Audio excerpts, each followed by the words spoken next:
पराया दर्द अपनाए उसे इंसान कहते हैं।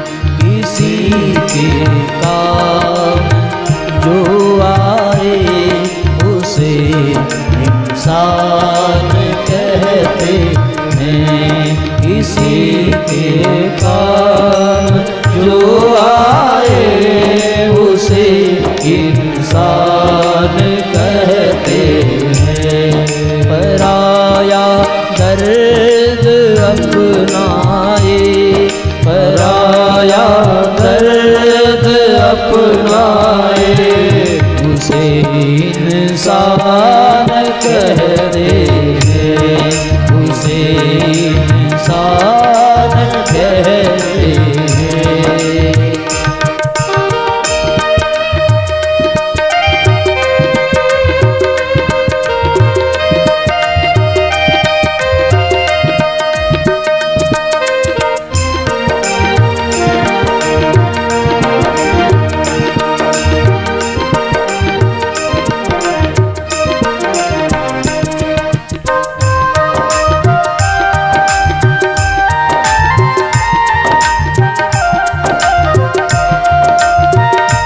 तालियां बजाइए एक साथ।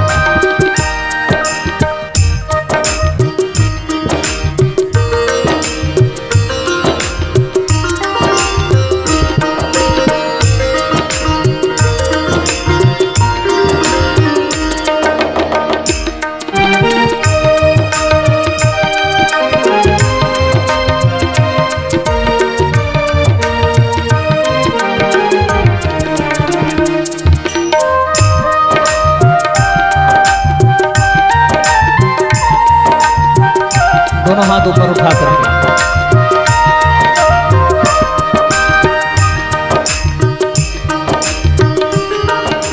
हो यूं भरने को तो दुनिया में पशु भी पेट भरते हैं। यूं भरने को तो दुनिया में पशु भी पेट भरते हैं। लिए इंसान का दिल जो वही परमार्थ करते हैं। लिए इंसान का दिल जो वही परमार्थ करते हैं। पथिक जो बाँट कर खाए, पथिक जो बाँट कर खाए उसे इंसान कहते हैं। पथिक जो बाँट कर खाए उसे इंसान कहते हैं। किसी के काम जो आए उसे इंसान कहते हैं।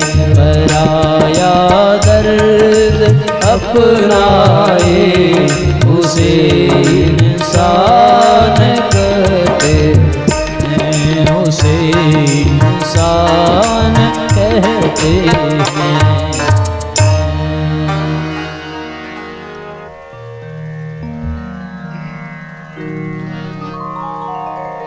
दूसरों के दर्द को जो अपना ले, जो बांट करके खाए, वो इंसान है, वो नर नारायण है।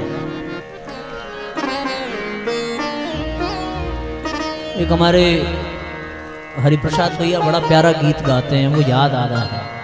सदा उनको भजेंगे जो जहर हंस के पिए।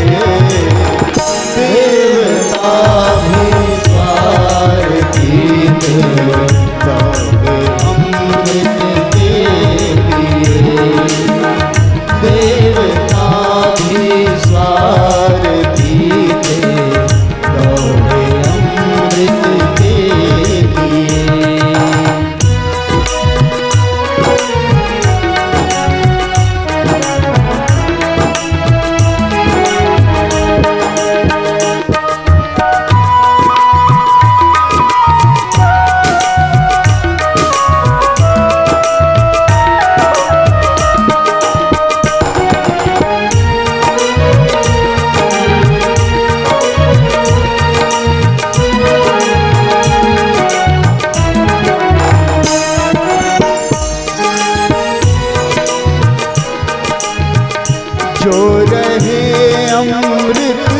के पीछे सोचो वो क्या देव है।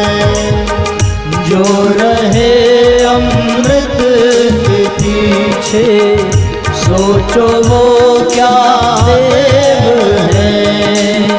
जगत के खातिर विष पिया वो बने महादेव है।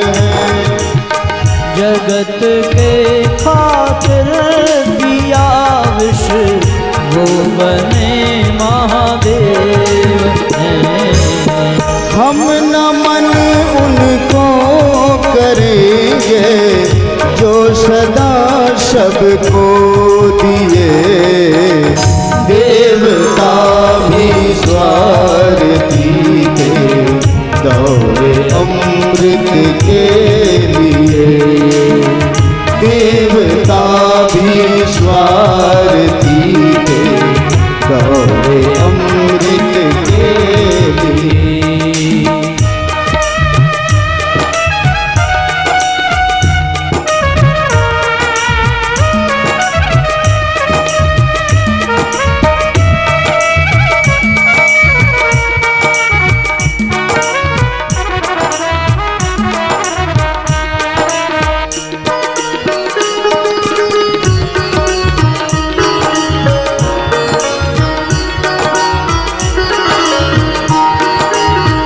औरों के खातिर जगत में सब नहीं जी सकते हैं।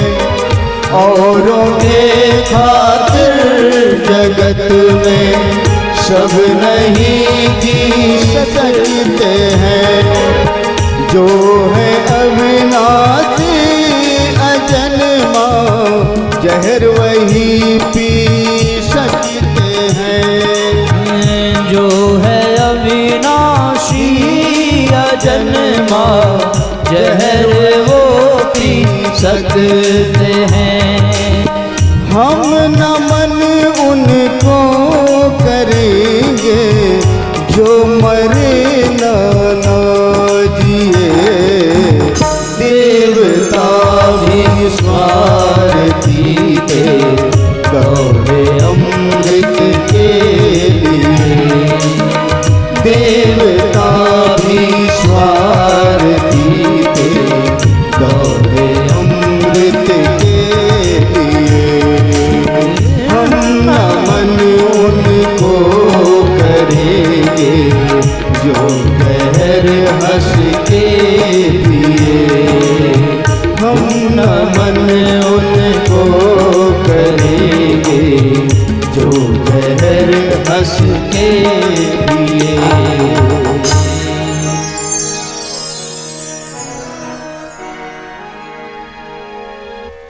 जो दूसरों के लिए हंसकर के जहर पी लेता है वो महादेव है। ऐसा ही प्राणी नर नारायण कहलाता है। परम पूज्य गुरुदेव के जीवन की एक घटना याद आती है।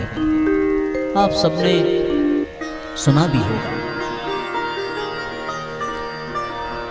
गुरुदेव बहुत बड़े कुल में जन्म लेकर के आए थे। इनके पिता श्रीमद् भागवत के प्रकांड विद्वान और कथावक्ता थे। उनकी कथाओं में इतनी, उनके वाणी में इतना तेज, इतना ओज था कि बड़े बड़े अपराधी भी अपना अपराध छोड़ देते थे। बड़े बड़े डाकू भी अपने जीवन की दिशा को बदल देते थे। बहुत बड़ी हवेली थी आगरा जिले के आंवलखेड़ा गांव में। 2000 बीघे के काश्तकार थे उनके पिता। इतनी बड़ी जमींदारी थी। तो उनके यहाँ बहुत से नौकर चाकर, सेवक सेविका काम करते थे। ये उन दिनों की बात है, 1917-18 की बात है। गुरुदेव की उम्र उस समय 5-7 साल की रही होगी। उनके यहाँ एक सेविका काम करने आती थी। उसका नाम था छप्पो। क्या नाम था बताओ भाई, सुनाई दिया? हाँ, तो वो सेविका का नाम था छपको।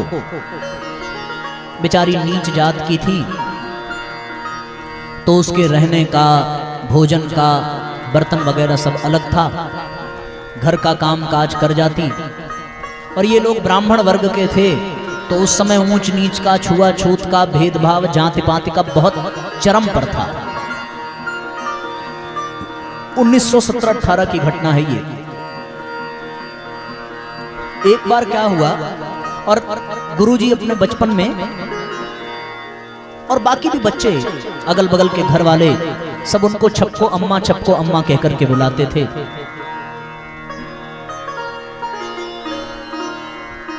दो दिन बीत गया पर वो आई नहीं। तो अगल बगल के घरों में पूछा गया कि तुम्हारे यहां काम करने आई थी क्या? सबने कहा कि नहीं नहीं, हमारे यहां भी नहीं आई।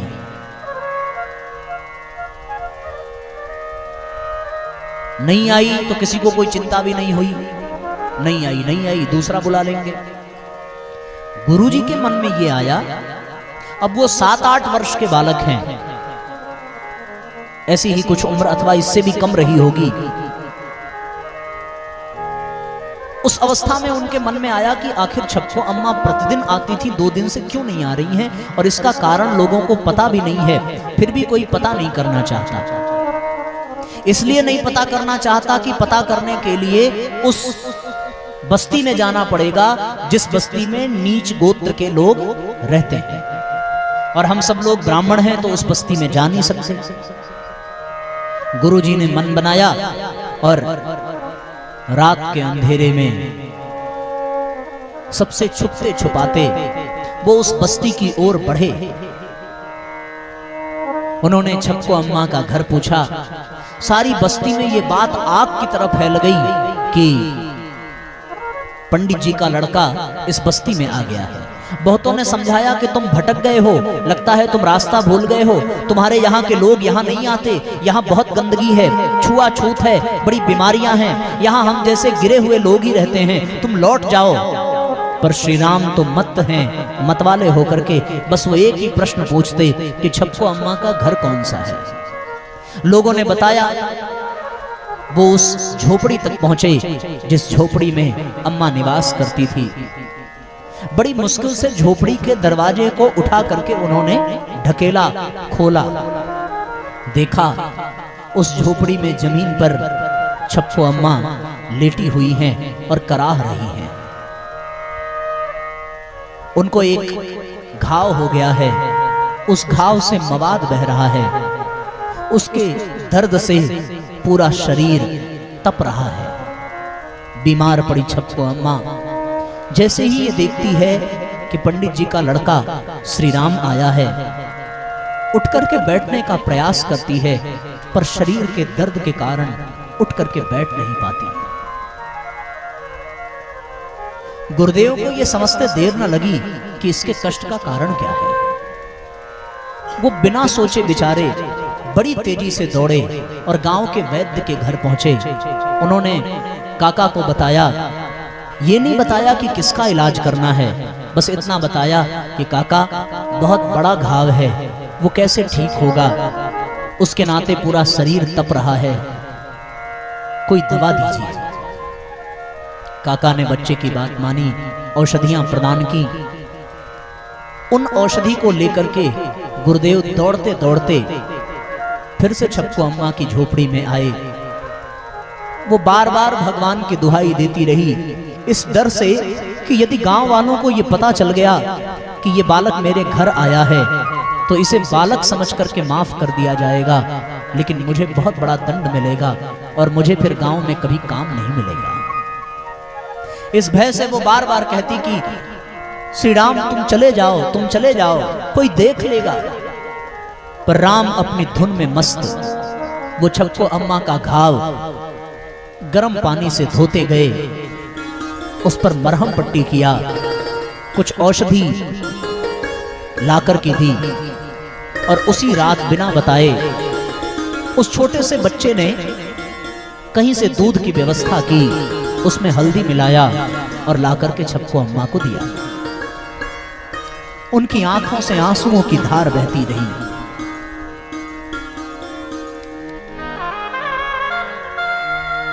ये बात तो फैली गई थी कि ये उस बस्ती में गए हैं, लौट करके घर आए।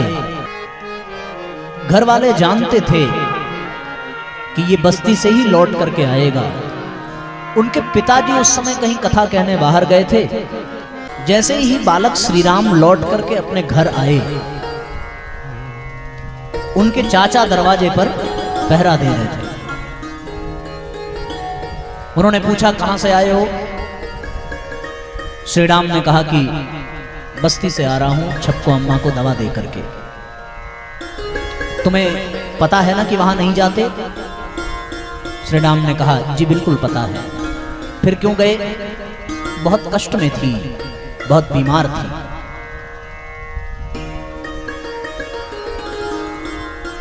आज के बाद नहीं जाना है, पहली बार गलती है इसलिए क्षमा कर रहे हैं। उन्होंने सुन लिया, कुछ कहा नहीं। 2-4 बाल्टी बाहर पानी मंगाया गया, गंगा जल मंगाया गया, स्नान वगैरह करा करके फिर घर में प्रवेश किया गया। अगले दिन सवेरे होते ही बिना कुछ खाए पिए जो नाश्ते में उनको भोजन मिला था, उसी नाश्ते को वो लेकर के बड़ी जोर से बस्ती की ओर दौड़े और छप्पू अम्मा को जाकर के सवेरे का नाश्ता कराया। वापस जब घर लौट करके आए तो उनके चाचा को लगा कि ये तो गलती पर गलती किए जा रहा है, इसे बड़ा दंड देना चाहिए। उसके सारे कपड़े उतरवाए, उनके खाने का बर्तन अलग किया। अगर तुम नहीं मानोगे तो तुम्हें बाहर की कोठरी में रहना पड़ेगा, यही बर्तन जूठे खाने पड़ेंगे, घर में प्रवेश नहीं मिलेगा और भोजन भी वही मिलेगा जो सेवक सेविकाओं को दिया जाता है। आश्चर्य की बात, ये छोटा सा बालक, उसका संकल्प टूटा नहीं। उन्होंने कहा, जब तक छप्पू अम्मा ठीक नहीं हो जाती तब तक मैं वहां जाता रहूंगा। आपको जो दंड देना हो वो दंड दीजिए, हमें स्वीकार है। आप विश्वास नहीं करेंगे, 7 दिन तक गुरुदेव बिना कपड़े के बाहर की कोठरी में सोते रहे। 7 दिन तक वो मिट्टी के बर्तन में भोजन करते रहे, रूखा सूखा। और 7 दिन वो भोजन क्या करते, पाया हुआ भोजन वो लेकर के छप्पू अम्मा के पास ही जाते। आज 7वां दिन था। 7वें दिन उनके पिता वापस कथा करके लौटकर वापस आए। उनके चाचा को ये लगा कि जब मैं पिताश्री को, बड़े भैया को ये बताऊंगा कि मैंने ऐसा दंड दिया है तो वो बड़ा सम्मान करेंगे, वो प्रसन्न होंगे। जैसे ही उन्होंने बड़े भैया को बताया कि हमने ऐसा ऐसा दंड दिया है, उन्होंने प्रसन्नता की बजाय दुख व्यक्त किया कि तुम मेरे भाई होकर के भी इन चीजों में विश्वास रखते हो। हम जिनकी कथा कहते हैं वो शबरी के घर जाने पर संकोच नहीं करते, और आज श्री राम छप्पू की सेवा करता है तो उसे प्रोत्साहित करने की बजाय हम दंड दें, ये उचित है क्या? 7 दिन में छप्पू अम्मा का घाव भरने लगा। 7 दिन में वो स्वस्थ होने लगी, शरीर का ताप कम होने लगा। 7 दिन में स्वस्थ जब हो गई तो आप वो दृश्य की कल्पना करिए। उसने हाथ जोड़े और हाथ जोड़ करके गुरुदेव के चरणों में सिर रखा और उसने कहा कि मैंने भगवान को देखा नहीं है, मैंने सुना था कि भगवान ऐसा होता है, भगवान वैसा होता है, पर आज हमने भगवान को साक्षात देख लिया। मेरे लिए आपसे बढ़कर के कोई भगवान नहीं है। लौट करके जब गुरुदेव अपने घर आए 7वें दिन, तो उनके पिता ने अपने पुत्र को अपने सीने से लगा लिया कि पुत्र, तुमने आज मेरा कथा कहना सार्थक कर दिया। तुम्हारी इस सेवा ने, तुम्हारे इस भाव ने मेरे कुल को पवित्र कर दिया, मेरे कुल को धन्य कर दिया। छप्पू अम्मा की सेवा करते करते परम पूज्य गुरुदेव नर से नारायण बन गए। 11 वर्ष की उम्र में एक और घटना याद आती है कि एक आदमी एक बैल को बार बार डंडे से मार करके प्रताड़ित कर रहा था। उसके हल में 2 बैल जुटे हुए थे। एक बैल बीमार था, उससे चला नहीं जा रहा था। आप कभी गुरुदेव की जीवनी उठा करके पढ़ना। गुरुदेव को दया आई, पूछा क्यों मारते हो? बोले ये चलता नहीं है। क्यों नहीं चलता? ये बीमार है। गुरुजी ने कहा कि इस बैल को यहाँ से निकाल दीजिए, उसकी जगह पर आपके हल को मैं खींच करके ले जाऊंगा। क्या भगवान की लीला है कि एक बैल को, बीमार बैल को गुरुजी ने हटाया और उसकी जगह खुद हल में जुत करके उस हल को दूसरे बैल के सहारे अपने कंधे पर रख करके जितनी दूरी तक ले जाना था उतनी दूरी तक उस हल को पहुंचाया। ये सारे प्रसंग ये प्रमाणित करते हैं कि ऐसा ही व्यक्तित्व जो दूसरों के बारे में सोचे वो नर नारायण होता है। ऐसे हैं हमारे पूज्य गुरुदेव जिन्होंने प्रज्ञा पुराण की रचना की है। ऐसी एक नहीं, ऐसी अनेकों घटनाएं गुरुदेव के जीवन में हैं जब उन्होंने अपने नुकसान सह करके दूसरों का भला करने में कभी कोताही नहीं बरती है। अपने तप का अंश लुटाते लुटाते वो सारी दुनिया को निहाल करते गए, अपने को तपाते गए और सारी धरती को ज्ञान की गंगा में नहला करके उन्होंने उज्जवल भविष्य का संकेत किया। उपदेश से नहीं, अपने आचरण से पूज्य गुरुदेव ने इस धरती पर मनुष्य में देवत्व को जागृत करने का बेड़ा उठाया। और गुरुदेव ने संकल्प लिया कि मैं नर पशु और नर पिशाच की संख्या को कम करता जाऊंगा और इस धरती पर नर नारायणों की संख्या को इतना बढ़ा दूंगा कि ये धरती देवत्व से भर जाएगी। ये धरती सर्वत्र स्वर्गीय वातावरण का आभास कराएगी। ऐसा गुरुदेव का संकल्प था। तो महर्षि आश्वालायन ने ऐतरेय को कहा कि जो नर नारायण हैं उनके जीवन में दो चीजें देखने को मिलती हैं। पहला तो ये कि वो आत्म कल्याण करता है और दूसरा ये कि उनके जीवन में लोक कल्याण का भी दृश्य देखने को मिलता है। उन्होंने कहा कि अत्र ते चात्म कल्याणम विश्व कल्याणमेव च प्रयोजनम तु पश्यन्ति सिद्धमेवो भयं नराः। हृदि चोत्कृष्टता हेतोः श्रद्धा नित्यं च चिन्तने प्रज्ञोदेति शुभादर्श पक्षगा मंगलोन्मुखी। ऐसा व्यक्ति जो आत्म कल्याण और लोक कल्याण के दोहरे प्रयोजन को सिद्ध करता है, उसके अंतःकरण में उत्कृष्टता के प्रति श्रद्धा, चिंतन में आदर्शों की पक्षधर मंगलमयी प्रज्ञा जागृत होती है। श्रद्धा, प्रज्ञा और निष्ठा के जागरण से वो व्यक्ति नर नारायण बन जाता है, उसका जीवन धन्य बन जाता है। वो ऐसी देवोपम प्रवृत्ति के लोग अपने कर्म, अपने व्यवहार से लोकमानस का परिष्कार करते हैं, सत्प्रवृत्तियों का संवर्धन करते हैं और अपने वंश को ही नहीं समूचे राष्ट्र का उद्धार करते हैं। ऐसा नर नारायण व्यक्ति समाज के लिए वरदान सिद्ध होता है, वरदान साबित होता है। ऐसे लोग ही देवोपम जीवन बिताते हैं और परमात्मा के द्वारा प्रदान किए गए अनुग्रह, अनुदान और वरदान को एक हाथ से ग्रहण करते हैं और दूसरे हाथ से लुटाते रहते हैं।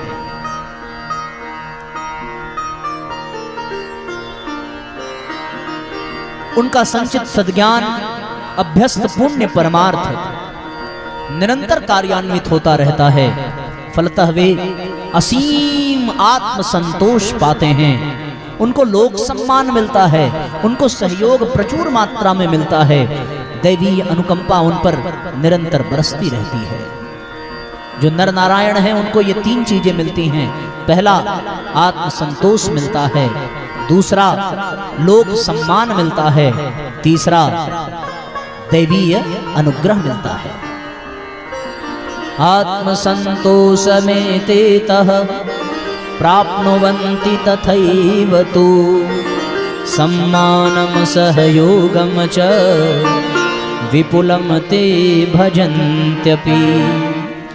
अनुकंपा च दैवी सा वर्षति वात्र तेषु तो त्रिविधानाम सुयोगानाम कारणादंत रंग के। क्या क्या चीजें मिलती हैं? लोक सम्मान, समाज में उनको सम्मान मिलता है। दूसरा, आत्म संतोष मिलता है। तीसरा, भगवान का अनुग्रह, भगवान की कृपा मिलती है। इसलिए हम सब लोगों को नर नारायण जैसा जीवन बिताना चाहिए। महामानवों का उत्पादन इस विश्व में कल्प वृक्ष के उद्यान के लगाने जैसा पुण्य फलदायक है। हम स्वयं भी नर नारायण जैसा जीवन जिए, हमारा जीवन दूसरों के काम आ सके। जो औरों के लिए जीता है उसका जीवन ही वास्तव में जीवन है। औरों के हित जो जीता है, औरों के हित जो मरता है। एक साथ तालियां बजाइए। औरों के हित जो जीता है, औरों के हित जो मरता है। औरों के हित जो जीता है, औरों के हित जो मरता है। उसका हर आंसू रामायण, प्रत्येक कर्म ही गीता है। उसका हर आंसू रामायण, प्रत्येक कर्म ही गीता है। औरों के हित जो जीता है, औरों के हित जो मरता है। औरों के हित जो जीता है, औरों के हित जो मरता है।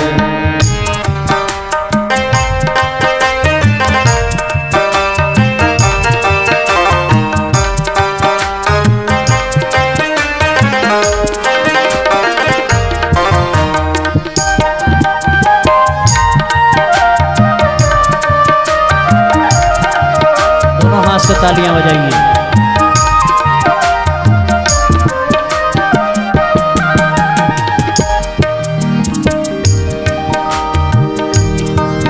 जो तृषित किसी को देख सहज ही होता है आकुल व्याकुल। जो तृषित किसी को देख सहज ही होता है आकुल व्याकुल। जिसकी सांसों में पर पीड़ा भरती है अपना ताप अतुल।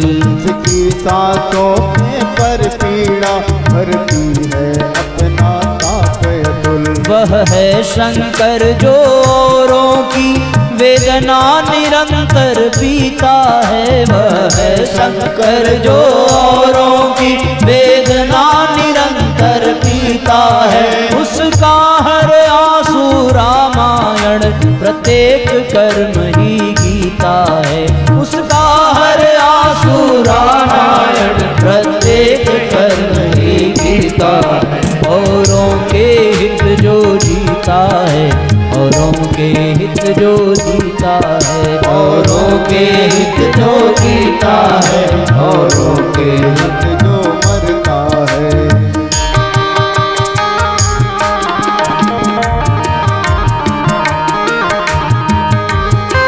भाव भरी तालियां बजाते रहिए।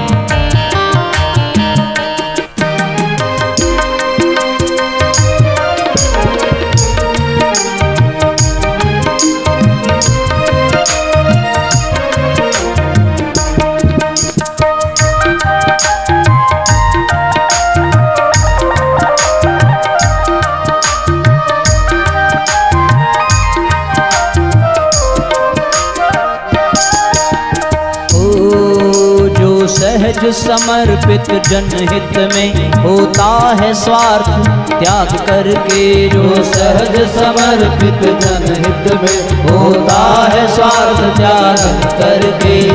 इसके पग चलते रहते हैं ओ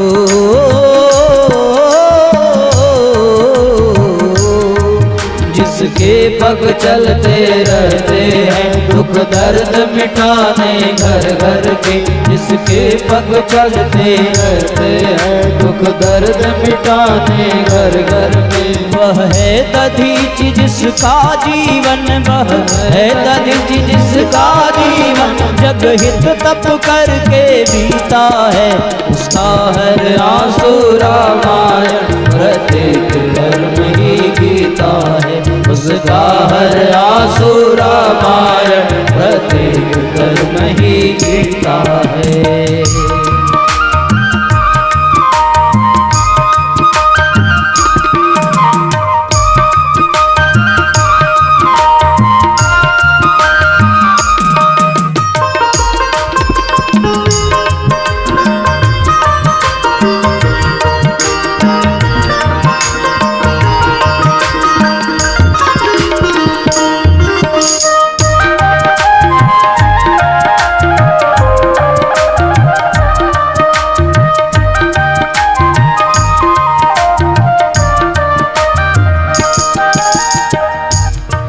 जिसका जीवन संघर्ष बनी औरों की गहन समस्या है, जिसका जीवन संघर्ष बनी औरों की गहन समस्या है, सब में प्रकाश फैलाना है जिसकी आराध्य तपस्या है, प्रकाश फैलाना है जिसकी आराध तपस्या है, जो प्यास बुझाता जन जन की,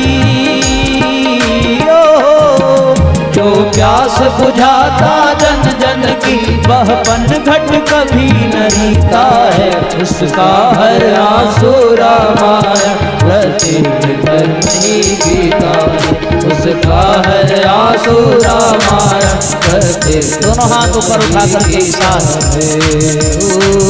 औरों के हित जो जीता है, औरों के हित जो मरता है, औरों के हित जो जीता है, औरों के हित जो मरता है, उसका हर आंसू रामायण प्रत्येक कर्म ही जीता है, उसका हर आंसू रामायण प्रत्येक धर्म ही गीता है, उसका हर आंसू रामायण प्रत्येक कर्म ही गीता है, उसका हर आंसू रामायण प्रत्येक धर्म ही गीता है। अश्वलायन ऋषि ने कहा कि हे मुनियों, हम सब महानता के पथ पर चलें, हम दूसरों के काम आवें, हम अपना कर्तव्य निभावें, हम धर्म की राह पर चलें। ऐसा सुखद संदेश देते हुए उन्होंने इन वर्गों का वर्णन किया। सभी ऋषि अत्यंत प्रसन्न हुए। प्रसन्न होकर के सबने अश्वलायन ऋषि को बहुत बहुत धन्यवाद दिया। सबने कहा कि हे भगवान, आपने हम सबके भीतर ज्ञान का दीप जलाया। आपने हमें ये बताया कि पशु प्रवृत्तियां क्या हैं, पैशाचिक उद्दंडता क्या है, किस प्रकार से हम नर नारायण बनकर भगवान के अनुग्रह, लोक सम्मान और आत्म संतोष को प्राप्त कर सकते हैं। आत्म संतोष को पाना ही, लोक सम्मान को पाना ही, दैवीय अनुग्रह को पाना ही जीवन की सार्थकता का प्रमाण है। और ये तभी मिल सकता है जब जीवन में नर नारायण जैसी जीवन शैली हो। आपके जीवन में कितना भी धन हो, कितना भी वैभव हो, सब कुछ मिल जाए, पर ये तीन चीजें न हो, संतोष, सम्मान और भगवान की कृपा, तो जीवन बेकार हो जाता है। इन सूत्रों को प्राप्त करके सभी ऋषियों ने आज मन ही मन कृतज्ञता व्यक्त की। प्रश्नोत्तरेण चानेन तत्रत्यानाम भून्महान् संतोषस्तु सताम तस्माद् युगधर्मानुरूपतः तीर्थयात्राभिसम्बद्धां पुण्यां तां च परम्परां सोत्साहं तैर्विधातुं तु निश्चितं समुदायगैः शान्तिपाठेन चान्योन्यं वन्दनक्रियया समं सत्संगोद्यतनस्तत्र समाप्तिं प्रययौ शुभः। इस प्रश्नोत्तर क्रम से सभी उपस्थित संत समुदाय को बड़ा संतोष हुआ। उनने युग धर्म की दृष्टि से तीर्थ यात्रा की पुण्य परंपरा को और भी अधिक उत्साह के साथ चलाने का निश्चय किया। शांति पाठ और अभिवादन की प्रक्रिया के साथ आज का संत समागम विसर्जित हो गया। सभी संत महर्षि अपने अपने संध्या वंदन की ओर प्रस्थान करते हैं। इति श्रीमद् प्रज्ञा पुराणे ब्रह्म विद्यायात्म विद्ययोः युग दर्शन युग साधना प्रकटीकरणयोः श्री आश्वलायन ऐतरेये संवादे देव मानव समीक्षेति प्रकरणनो नाम प्रथमो अध्यायः।